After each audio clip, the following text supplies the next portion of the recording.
what a deal, what a deal. Hey guys, it's Jax, and I've got a problem.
Is there any water on there? Or just whiz on that?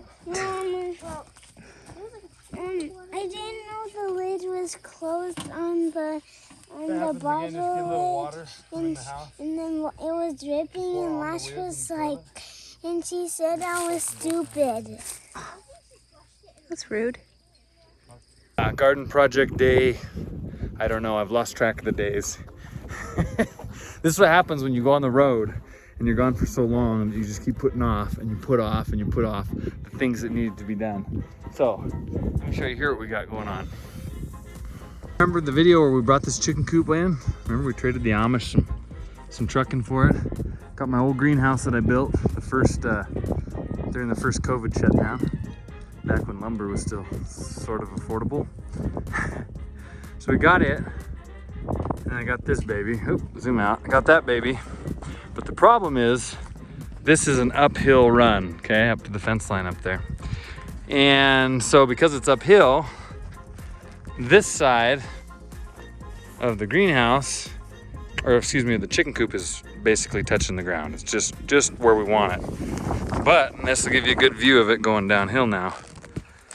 The ground goes down, right? So we end up with all this underneath area, and there's not really anything that looks good that we can put on it. And I've thought about what to do, and we'll see if this turns out or not. Rooster and Woo, or my mom and dad, they have a great eye for things. Me, I've helped with a lot of projects, but I have not designed any of them or been the maestro. So anyway, what I've decided is to make a little retaining wall with railroad ties. Took one bunk of railroad ties basically for this project, and kind of got it rough strewn. And now I gotta go get some backfill and dump in here.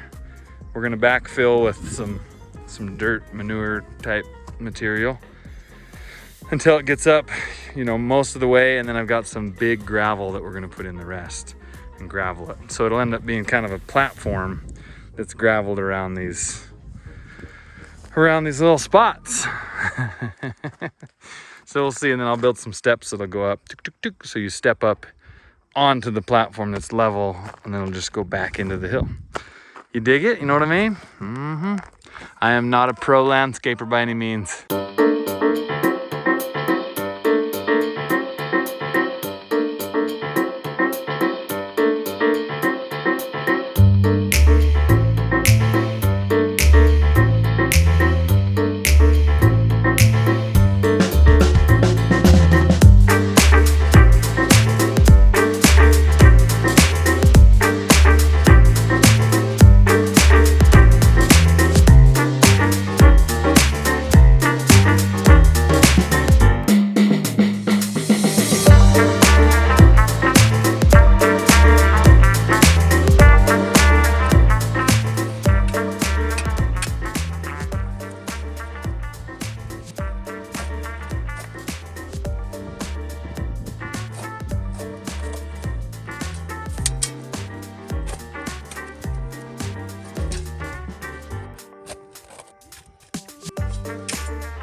All you need is a little steel and a driver. Which one's the driver? That? Oh, what are my wiry arms? Are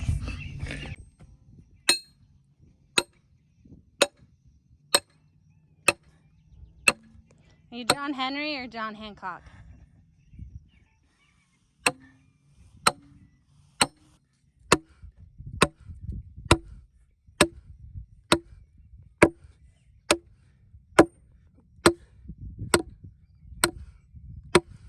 I've been working on the railroad all the livelong day.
I have a weak mind and a strong back. Is that the term they use? Yeah. So we'll keep going on it here and see what we come up with. And after we're done, if it all works right, I'll explain to you kind of how I did it, in case you ever want to make your own little retaining wall of railroad ties. Y'all, it's getting really windy. Like, really windy. Try to keep it all protected. We're getting it down. Got the retaining wall in. It's long. Stepped them all in a little bit, so it goes up and in and up and in. Got my backfill. I'm gonna shovel all this out and level it out. Shovel that, shovel that, shovel that. And then we're getting close. Go back to the garden. You guys are having a hard time coming outside today. Spent the morning in the pickup running around with old Rooster Man. And now it's 90 degrees and the wind's blowing about 25 miles an hour. So don't ask me what's going on. Heat wave, I guess. Try to get out of the wind for a second. So now I'm back. I got to finish up this garden project because tomorrow I've got a little YouTube engagement in the morning, and then tomorrow after that in the morning we got to head down because the band's got a show.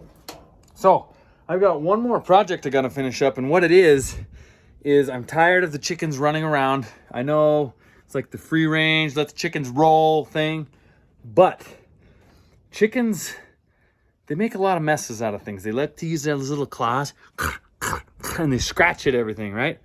So they go around, they kind of dig out the flower beds. You're like, oh, look at those cute chickens. Wait, stop. Why are you digging out the flower beds? Because they're looking for bugs, right? That's just what chickies do. So getting kind of tired of it. Kind of tired of in the morning time, sometimes you'll step out, take a big old breath of that fresh Montana air, take your first step out onto the porch, look down, right into a little chicken deuce. That's what we call it. The chicken deuce, the chicken nunk, the chicken poo. Whatever you want to go with, you can pick your Those are your choices. The chicken deuce, chicken nunk, chicken poo. Those are it. What's your favorite?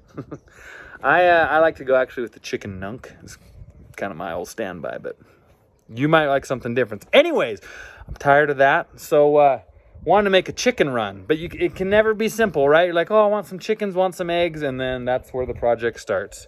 You end up with a big chicken coop. You end up trying to put up a run. Well, here's the problem with a permanent chicken run. Check this out. I realized that with a permanent chicken run, they are gonna scratch the earth until there's nothing left, because that's what chickens do. They scratch until all is destroyed. They are literally the definition of scorched earth blasters. So I got some electric chicken poultry fence that is movable. So off the backside of this coop, I'm gonna take this fence and send it out kind of in a nice little thing and let them grub around out there in the pasture. And then as it looks like they're starting to kind of cultivate and get things kind of cultivate-ish, I'm gonna go ahead and I'll just rotate that fence. You just pull up the stakes, move it over a little bit, piece of cake, bada bing, bada boom. Predators, like one of our cats wants to come and try to eat the chickens, they're gonna get some juice in their goose. How's that for poultry fence? A little cat, or a fox, a sly fox comes along. I'm gonna eat some chickens. Boom, nose in the fence. He'll learn pretty quick. The only way the terror can come is from the sky. Speaking of that, there were 2 red-headed vultures on the fence down here this morning. Never seen them around here in my life. Signs of the times. When the red-headed vulture shows his face, it shall be the sign of the time.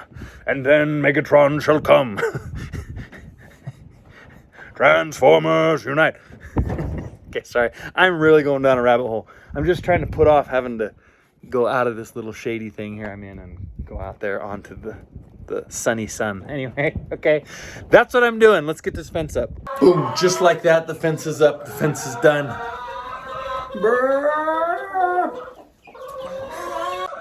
All right, chickies.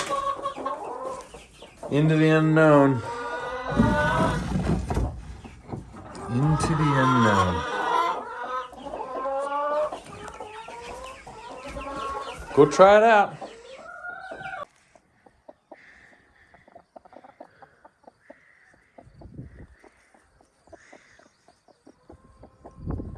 Oh. False alarm. So the idea is no more poop on my porch. This thing's movable. So let them out, do their thing, scatter their chicken litter, fertilize the ground. Then we can move the fence in another direction. Once it's done, kind of rotate it around. Probably get another stretch or 2 of these electric fences. You can add them to each other so you can actually end up going way out there. But after the cattle graze through here, they'll leave some little manure treasures, and the chickens will devour the the bugs out of the manure. And anyway, it's a way to kind of replenish, rehab, and enliven the pastures. I've gotten 2 massive shocks. How hard you get shocked by an electric fence has to do with, here they come, has to do with how grounded you are. The harder you're grounded to the ground, the more of a blast you'll get. So like a cow is real heavy, their hoof presses into the dirt real solidly. So when they nose an electric fence, it puts a good solid ground through. Chickens got a lot of feathers, not a lot of exposed stuff. So when they touch it, it gives them just a little baby zop up. It's kind of relative to how grounded you are. So they're so light that they don't press into the ground and ground themselves out too bad. I, however, just got myself a good wake-up call. Just a blast.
Okay, we're coming down the home stretch of the bottom half of the garden.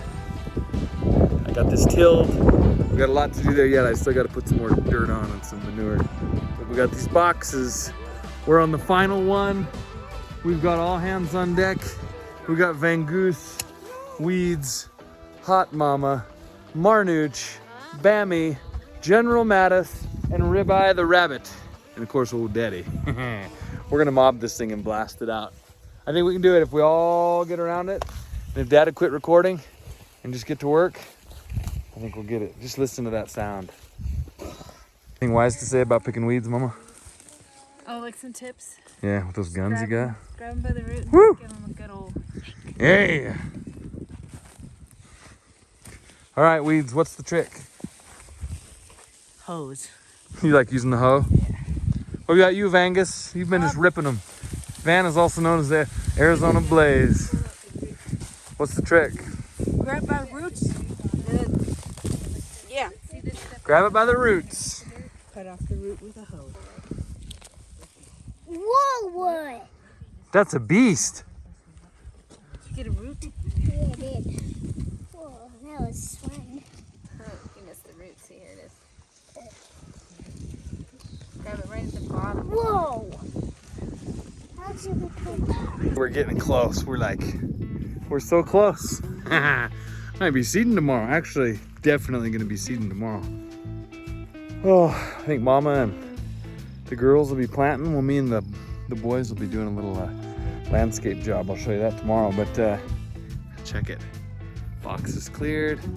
We got some big piles of weeds, which it's tough with Freddie out here, because when you're like, hey, weeds, everyone looks at you and holds up a weed, because, you know, weeds is his nickname. Oh, anyway, let me show you.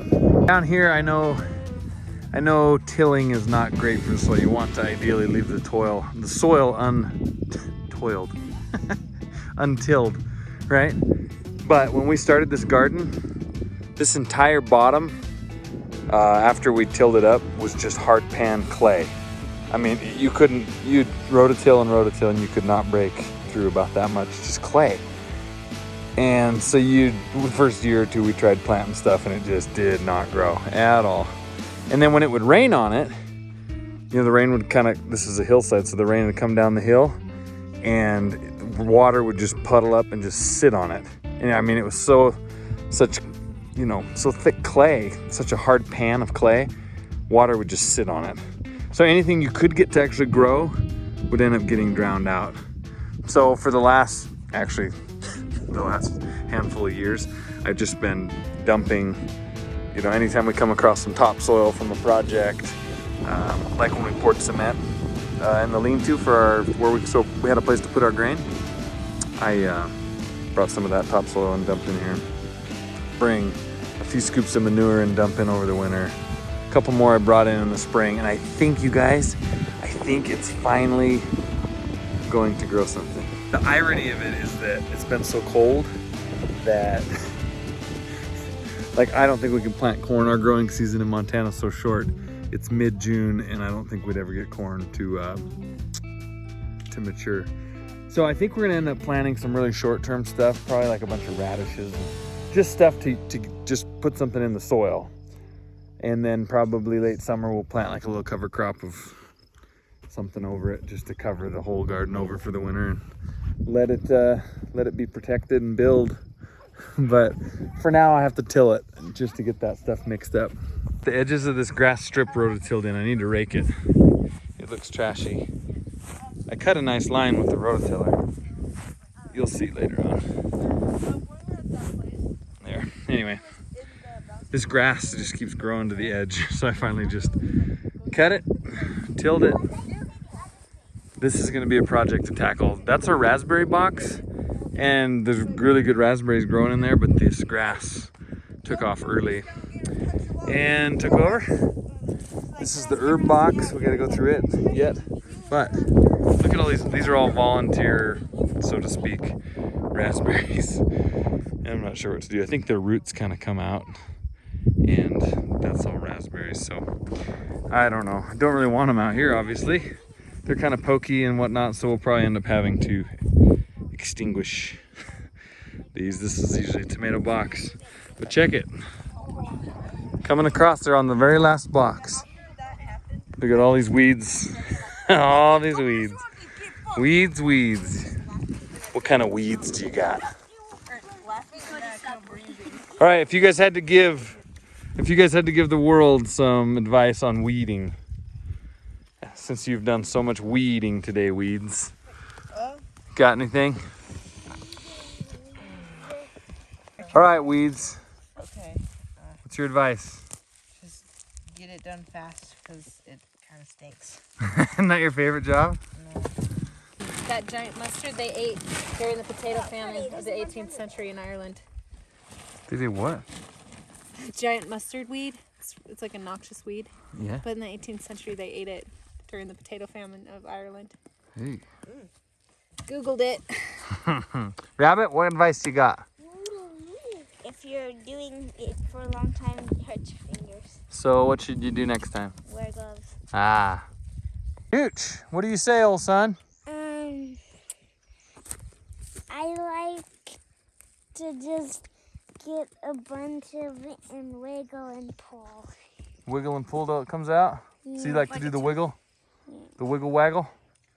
Mm-hmm. Okay. Arizona Blaze. Yeah. What do you got? You picked a lot of weeds. Well, it's not advice. Well, I didn't do it, but get rich and get servants to do it for you. Oh, hired hand. Okay.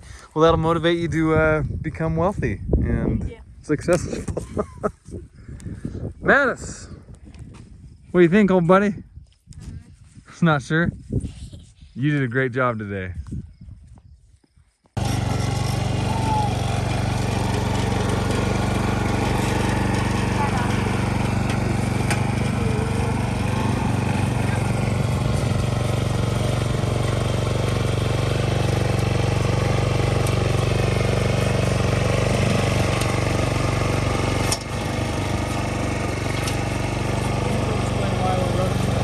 Alright, so we got to rototill a couple of these boxes. We usually try not to, but this one's gotten so overrun with these weeds. It just have this net of a root system. We pulled back some of the mulch that we have in the middle, and it's just under there. So we are gonna juice them up a little bit with some fertilizer things that Jackson picked up along the way. Try something new this year, and we're just gonna rototill it and start over, because otherwise tomorrow there'll be weeds covered it again.